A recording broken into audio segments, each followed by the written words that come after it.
taking Krug damage to make the enemy team guess where the jungler is, or Smithy tracking down for very early scuttle crabs, or ghosting into the bottom lane to burn summoners very early. These plans for CLG in the first 5 minutes have gotten them a ton of advantages in their wins. Yeah, CLG has definitely had one of the strongest early games in thanks to their planning. But we're talking so much about what CLG will do to adapt to ANX, but it's a two-way street. That was an incredibly close game they played before Albus Nox was able to sneak the Baron, and they have to adapt on the other side towards CLG. When they played, Aurelion Sol had been disabled, so that's a new ban Albus Nox had to throw in there. And of course, taking a look through the rest really quickly. CLG, Brandon, Nivea, Nidalee, Caitlyn, Olaf, Aurelion Sol, and Anea Instalock Sivir for a miracle. I do like the Anivia ban from CLG. That is one of those adaptations you're talking about because it is one of the champions Kira is known for, and they do kind of want to put Smurf on one of those tanky champions like Poppy, so high probability of that coming out. The Sivir is a good pickup though, because Miracle has been kind of left and been the one they sacrifice as far as CS. Now he'll be able to bring the speed to the team. Yeah, and an early Jace pick by CLG can go to Darshan or to Huhi.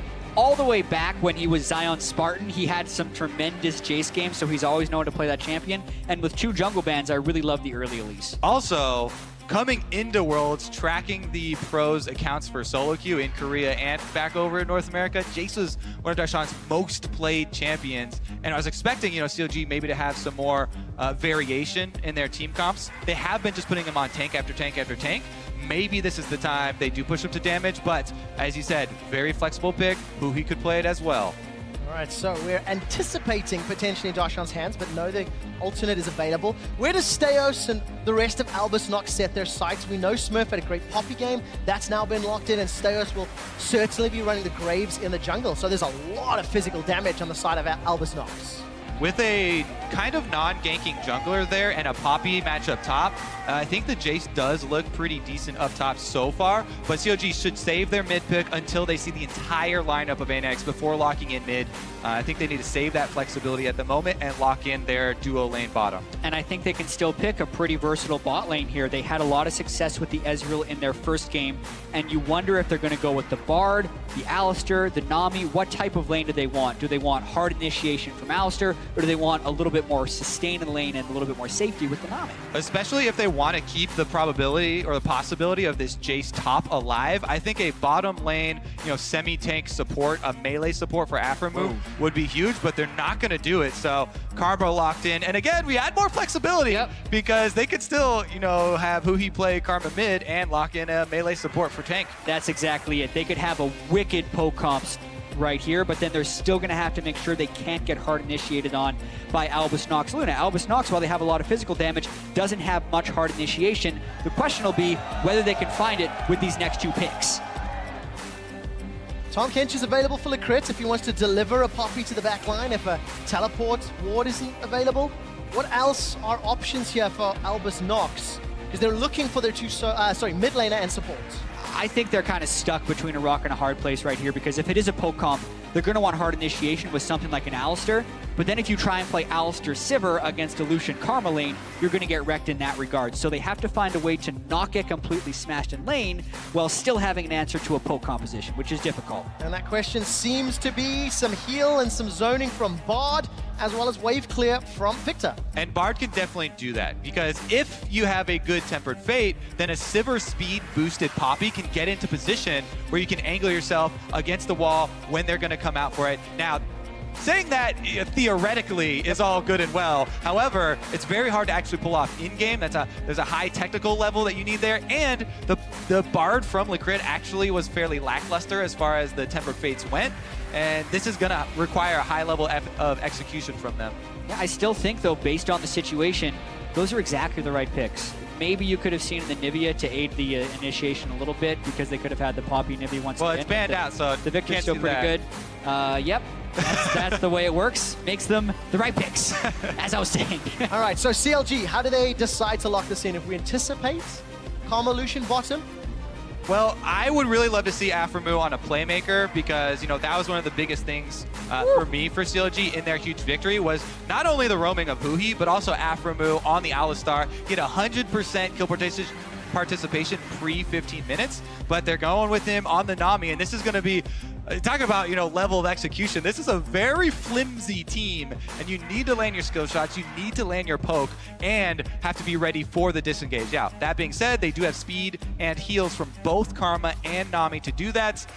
Definitely going to be worried about that lack of front line, though. It does attack the duo lane a little bit. They already have the Nami buffing up the Lucian, and mid lane Karma does make Stixxay very difficult to kill. And if he does fall down, they still have a very high DPS guy who can benefit from shields in Jace as well. So those are the synergies CLG is working around. But like you say, it's a flimsy composition. Very offensive here from CLG, and I think it's a good point you mentioned. It does require them, using that offense fairly early. And I'm going to have to watch Smithy, because a lot of these lanes for CLG are going to want to bully early on to try and snowball that, and then they can transition into sieging and getting their poke going. But Smithy on the Elise is going to have to protect that aggression. And he'll have to change up what he's done from week 1 to week 2, because last week Smithy was hanging around Stixxay a lot more than anybody else. You guys can see the team comps on your screen. You know what to do. Jump onto Twitter and cheer for hashtag ANX win or hashtag CLG win, and let us know who's going to be tying up with the Rocks Tigers for sole control of first place till later in the day. Called it. It's the sixth man in San Francisco.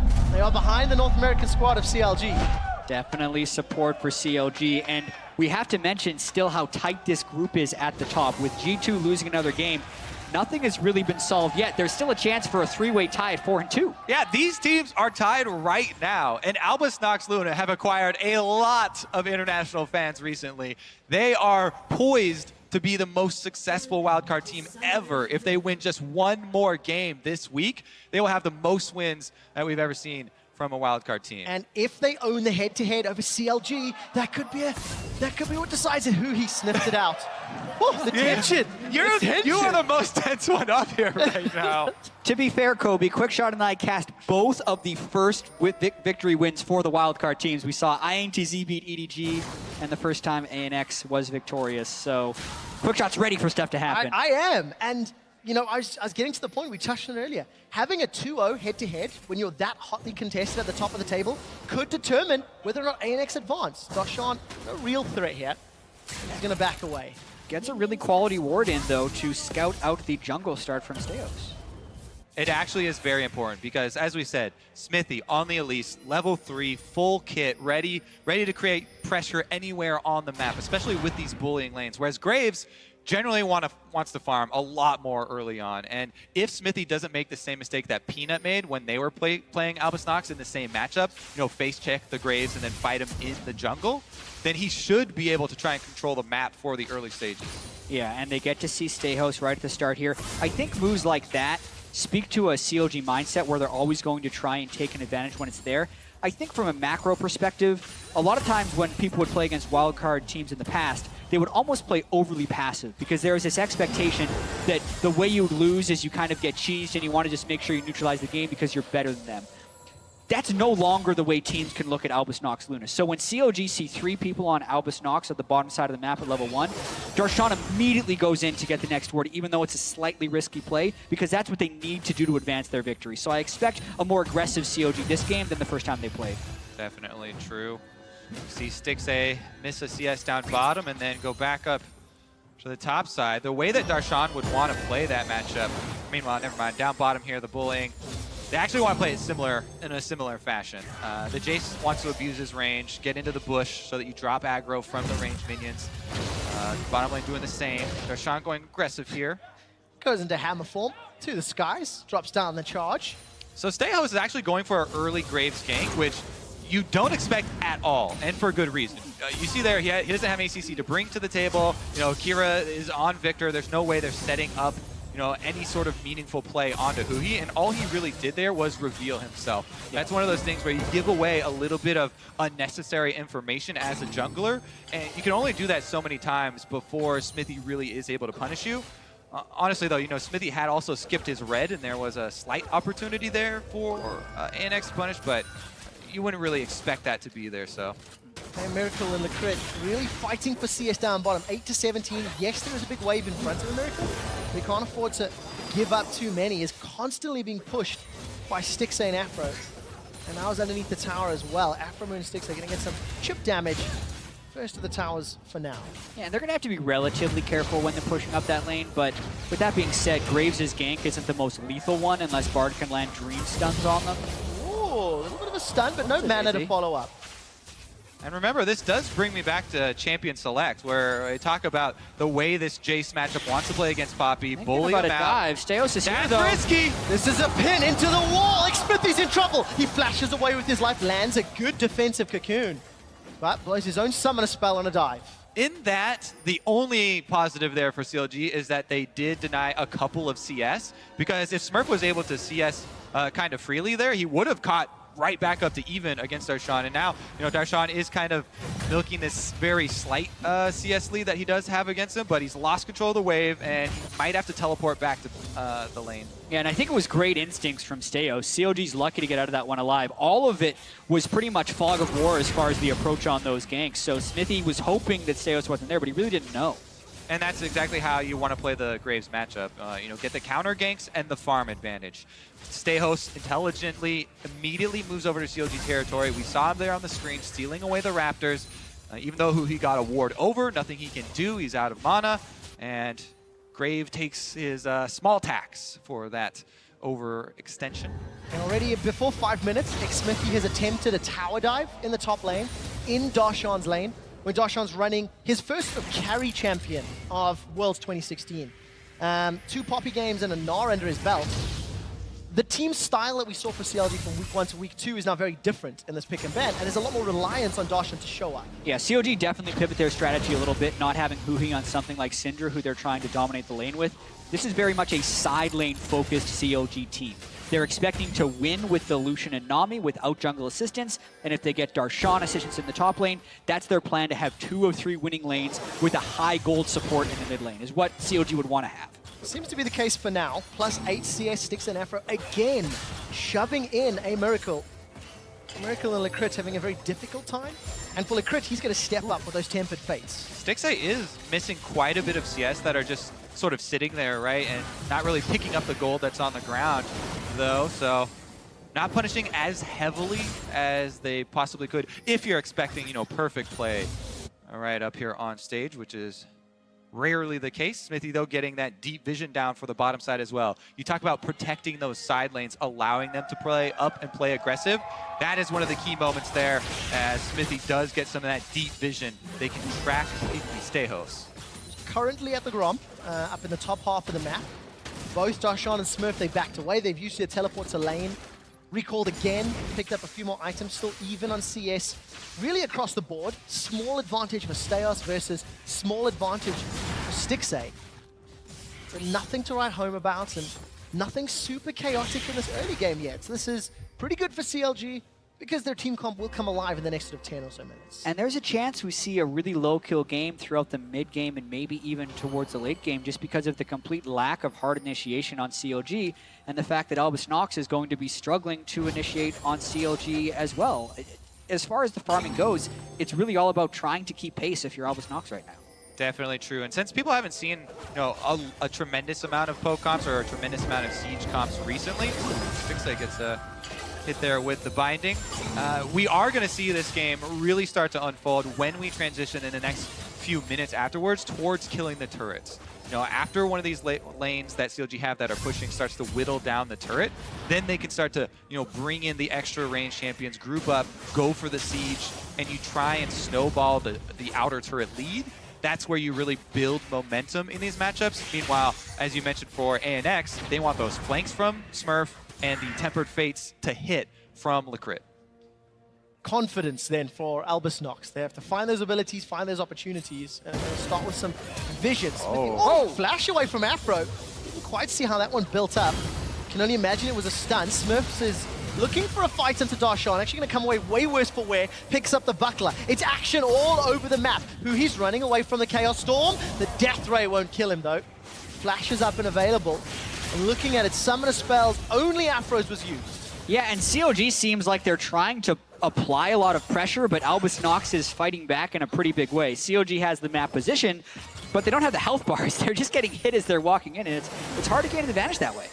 Afro definitely has to play very careful now. He's squishy on Nami. Stixay, though, dealing a lot with that Here's culling. Steos. Here's Steos. Where's the Tempered Fate? He's caught himself. He has no flash either. Afro moves the target. No flash. Too early on the light binding. Oh! End of the line. And Licrit takes down Afro. Great punish there from ANX, and with all the pressure on for Licrit, he lands the Tempered Fate. There's the playmaking. They're able to find that first blood. Total over-aggression from CLG. Aframu stayed up there without flash. He did have the ability to dodge the Bard ultimate. And then Xsmithy also wasn't there in case of a 3v3. You'd expect them to only stay pushed up if they have the Elise.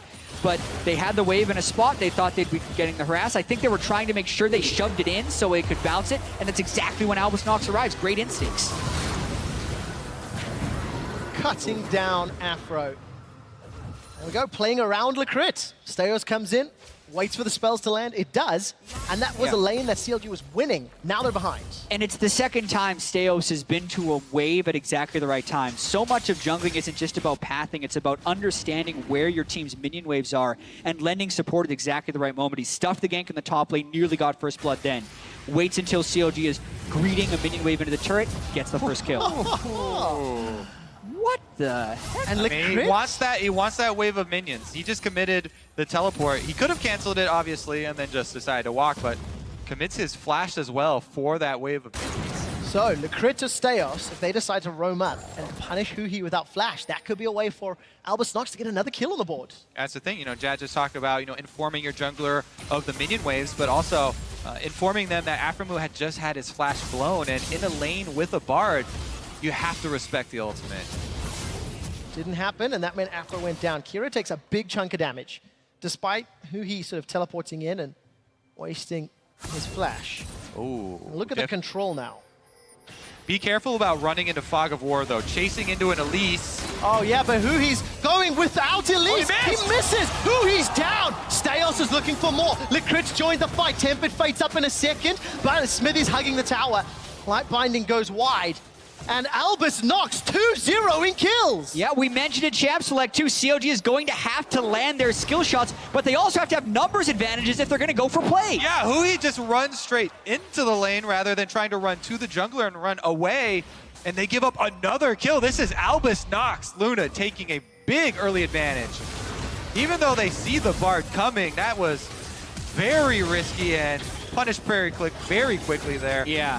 And when you see the Bard coming, you have to make the quick pivot. Monitoring the Q on Huhi instead of monitoring one of his defensive abilities and making the retreat. Yeah. Cost him his life. Definitely have to go full defensive in that scenario, because that Licrit roam actually up from bottom was very, very important there.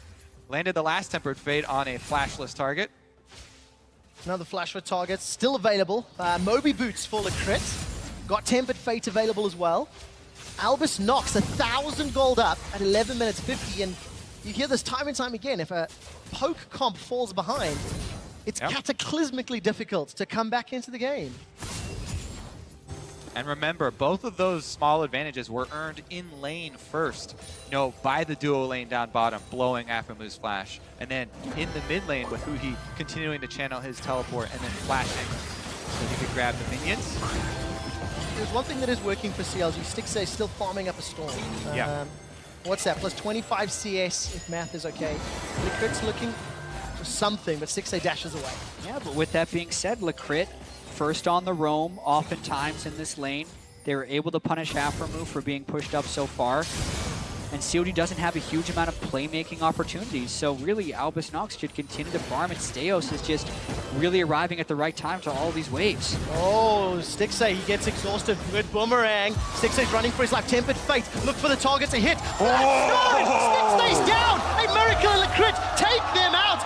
Afro's the target. He goes golden. Licrit's not going to find the stun this time round. Flash for flash. Teleport came down from Dashan. He's coming in from the river. Afro's looking to chase. The tidal wave's thrown out, but Kira's going to look to interrupt. Now there's a 3-on-3. Licrit, it helps the race of the dragon. Not going to work out. Dashan's pinned against the wall. No teleport for Smurf. It's not available. They've traded 1-for-1. Dashan's down. Kira will go shortly. They end up trading a 1-for-2 in favor of CLG. Very, very chaotic scattering down there around bottom. But remember, once again, it started out with some over-aggression from CLG's bottom lane. Stixay getting caught by the Cosmic Binding before the flash. So once that tags him, it registers the wall behind him already, and he's still stunned when he goes over. Right there.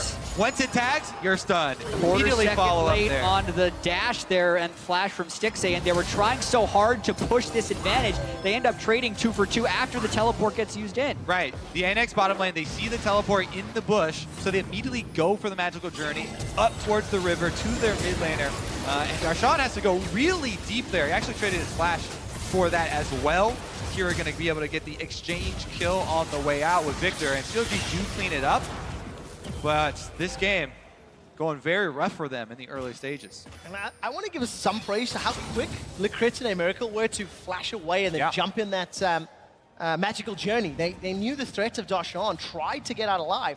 But CLG straight up outplayed them. So even Stevens, Smithy's in trouble. Repels up, tries to get away. Kira didn't have his Chaos Storm, otherwise that would have been a squash spider.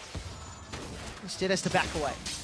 Yeah, and CLG still trying to push into Albus Nox and getting repeatedly punished. Not stolen. Kira gets a good attempt though. Yeah, very good attempt, but the patience to pull it into the brush, wait for the burst to hit from CLG, and then secure, knowing that CLG was going to be taking blind shots in with very high damage abilities. They welcomed the assistance on the blue buff kill. There we go. Welcome the assistance. Gentle love tap. And this bottom lane is actually incredibly close in gold, despite how much the CS difference would say otherwise, because of the kills that they've been able to get on this team.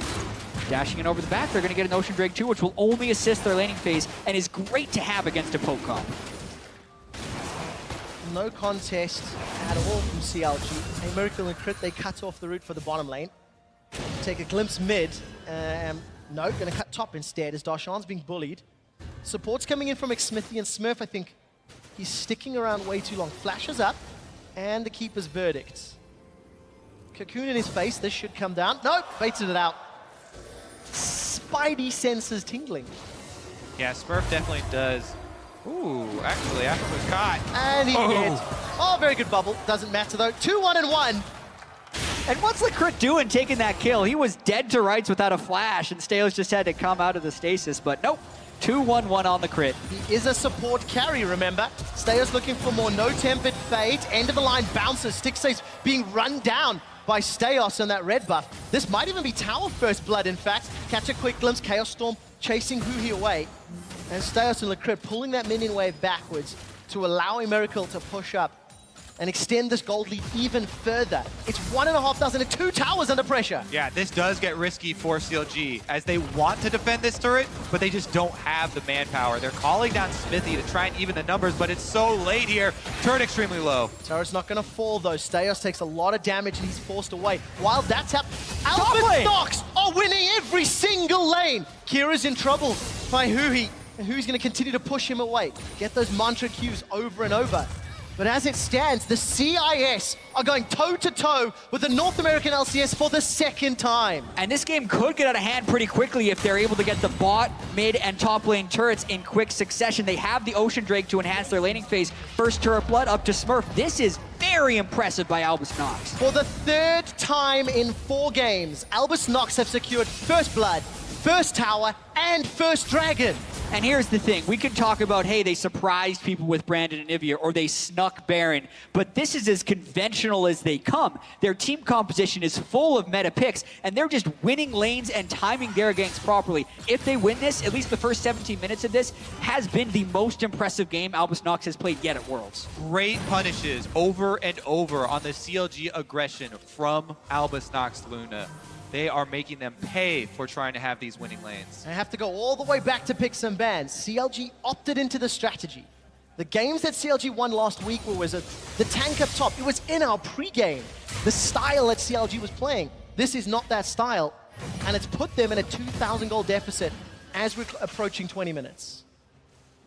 Vision is going to be incredibly important as we move towards the mid game. With all the towers falling for CLG, that opens up more space for Smurf to get into the fog of war, go for a flank, for these Bard Temper Fates to pick people off.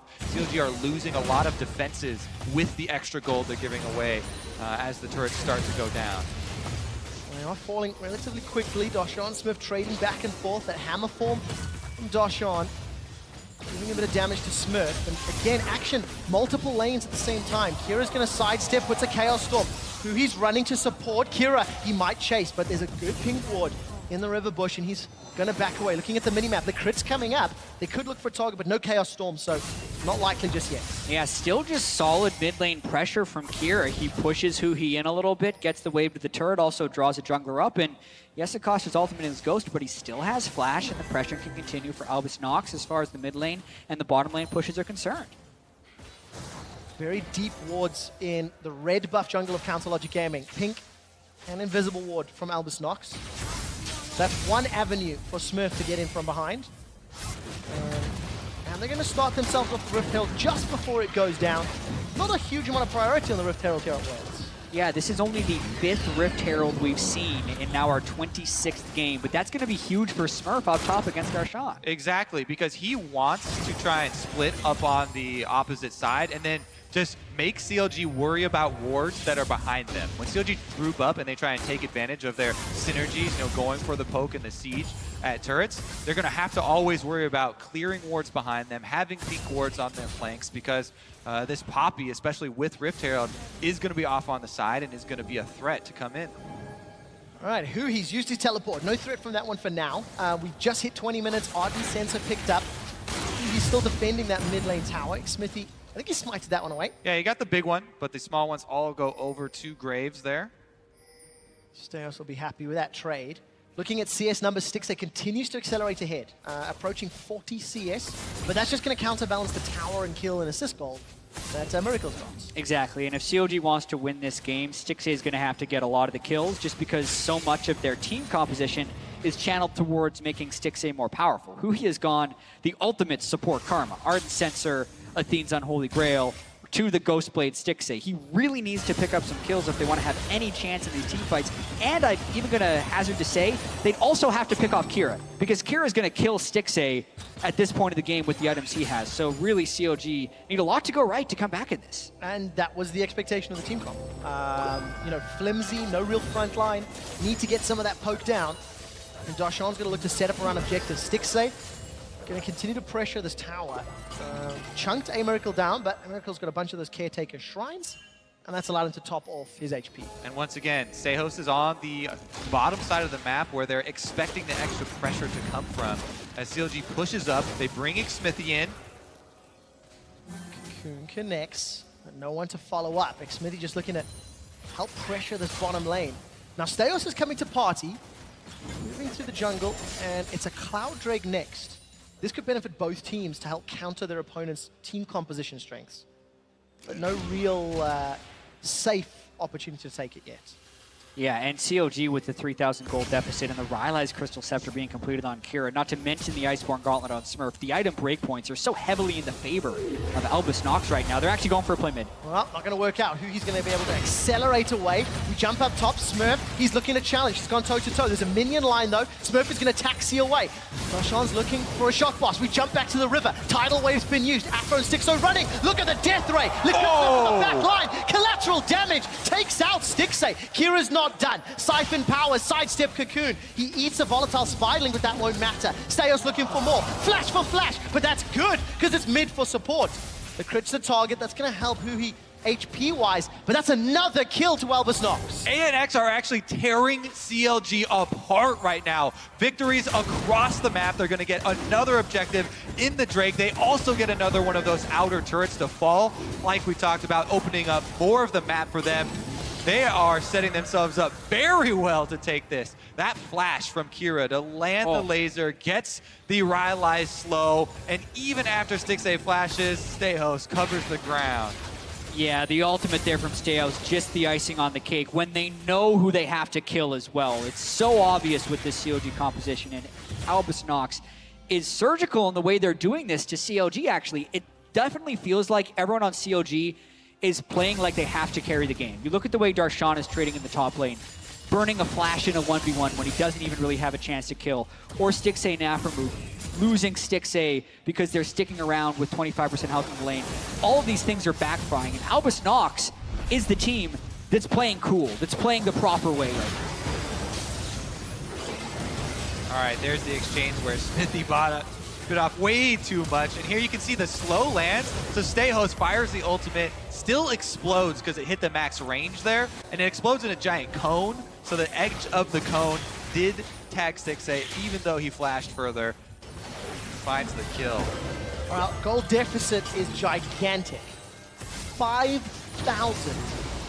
Albus Nox Luna came into this game saying that they have the ability to play macro. They have the individual ability, mechanically, to match everybody in their group so far. And they might tie their record with the Rocks Tigers at the top of the group. Yep, they catch Huhi. It's out, pin onto Afro move. Afro's down. Huhi gets knocked up into the air. He's exhausted. Albus Nox have comboed everything perfectly. Licrit gets another. They take another tower, and now Xmithy's the target. Chaos Storm's gonna run him down. Xmithy, he's pinned. Albus Nox, 9 kills to 2, and they're peeling back for Baron. And there's such clean plays by Albus Nox Luna. Huhi's sitting at the turret. They're Bard ulting. They're killing Aframu while they have Huhi caught in stasis, and they turn immediately onto Baron. They're going to get another pre-25-minute Baron, but it's not going to be because they have to sneak it unless Darshan can somehow pull off a miracle. Shock Blast, Acceleration Gate, that's what Darshan needs to do. There's a couple of abilities over the wall. Albus Nox, they've got vision. Smurf, not gonna go just yet. They've stopped the Baron. Gotta look to burst it. Blocked off. Not gonna work out. Baron to Albus Nox at 25 minutes. Just straight up steamrolling CLG this game. They are so far ahead now. The Baron opens up their extra sieging from them. They can break tier 2s now. This is so impressive from Albus Nox right now. And yes, it definitely feels like CLG is not playing with the knowledge of their giant deficit. They should be defending this turret. They didn't have the proper vision control, and Albus Nox rotated 5 people here, and CLG wasn't even close. Then CLG kind of meanders in. Like, what is Xmithy really hoping to accomplish against 5 people taking the short way around and then flashing over the wall? Yes, Albus Nox is absolutely crushing them, but CLG is walking into them over and over again. And then falling and dying and giving up everything to Albus Nox. This could be a historic win for the LCL. Albus Nox put themselves into a very good position to get out of the groups if they can take this victory. Exactly, because remember, this game would give them a 2-0 lead over CLG. There is still the possibility of a 3-way tie in 4-2, but that would require, assuming if CLG is to lose this game, that would require CLG to beat Rocks and also G2. It would also require everyone to beat G2 because they'd have to stay at 0-6. If any of the other things happen, Albus Nox would be able to at least get a tiebreaker with the 3rd win. TLDR, they're in a fantastic position if they win this game. They will have secured more wins at a World Championship than any wildcard team before. Last year, Pain picked up 2. Albus Nox look to go 3 wins, 1 loss. Only Rocks Tigers able to take them down here in Group A. Cocoon onto Steos is good, but very big shield from the Locket. Kira gets rooted down. No, he forces to flash. Tower's gonna fall on the first attempt. CLG unable to do anything. Big chunk of damage onto A Miracle as Fury's gonna sidestep the gravity field. Next target's the inhibitor. And Albus Nox gonna back away because Smurf is pushing the top lane and the rest of the team's peeling for mid. Yeah, and CLG just has such pathetic damage at this stage of the game. They had to get Last Whisper as a 2nd item on Darshan's Jace. They have a fully supportive Karma, and they're also 10,000 gold behind. So really, Albus Nox is just running in circles right now. Bard ultimate lands, they go in. Tempered Fate catches Aframu. They're going to take him down. Turn the attention over to the tower. Chaos Storm is ripping through Counter Logic Gaming, and Albus Nox, they've turned their attention onto the inhibitor turret. Looking at the objective, trying to put pressure down. No one from CLG can defend, and it's pressure on multiple lanes. Albus Nox open up the base. Another tower down. An inhibitor falls. And Albus Nox, they're going to take even more. The top lane's falling. The rest of CLG, they're looking to get one back. Kira's the target. CLG still haven't killed him. Licrit's going to sidestep the bubble. Aqua Prison not going to lock him down. Darshan flashes forward. Keeper's Verdict will slow down the rest of the engage. 2 inhibitors for only Licrit. 2 inhibitors and 13,000 gold ahead at 28 minutes for ANX. This absolutely destroyed CLG here. It's a slaughter, and they're getting poke onto Stixay at the start of every fight, which is preventing the 1 true damage dealer CLG have right now from participating. They poke everyone down incredibly low and just take 2 turrets at once. Whew. It is definitely going to be a miracle if CLG can come back from this one. They have been able to pull off miracles before, but they also do not have a good team fighting composition with nobody really able to play that front line. So it would have to also come from an unforced error from ANX that CLG would be able to punish. Well, I don't think it's likely. Albus Nox have shown so much class across the 4 games here at Worlds. Who he's going to root Smurf down does literally no damage. Smurf's buckler blocks everything. Definitely. The Athene's Ardent Sensor, not the damage-dealing Karma builds. Yeah, and that allows Smurf to go Thornmail Ninja Tabi. They're not going to be able to do damage to him because they don't have a true mage right now with that supportive build, and they're stacked AD everywhere else. Steos eats a cocoon. Culling comes up, but Stixay's running low. 3 minutes. It's Albus Nox Luna with a miracle, and he's looking for more. Smurf gets a kill. CLG are rooted. They're running for their lives. The 3rd inhibitor of the game is falling, and Albus Nox Luna now have super minions. They've set their targets on the Nexus turrets, and I don't think CLG can defend this one. Albus Nox from the CIS, from the LCL, they are doing what no wildcard team has done before. Albus Nox Luna have got one giant foot in the door to Chicago on the way to the quarterfinals. And this was their most impressive win by a wide margin. This was a 30-minute stomp of CLG. A historic victory here for Albus Nox. Very, very impressive. Standard composition, punishing mistakes over and over. Yeah, we talked about the things the teams would do to adapt to Albus Nox. Block their brand, block the Anivia, don't let them sneak Baron. CLG did those things, but they didn't even come close to preventing them from winning this game. That's fantastic sportsmanship there as Lecrit and a miracle give Aframu a hug. Ladies and gentlemen, in Group A, tied for 1st place with the Rocks Tigers is Albus Nox Luna at 3 wins and 1 loss. And the crowd respectfully giving them some applause after that win over the team that is the hometown favorites in CLG. It's going to be, it makes this group so crazy. We've just watched history be made.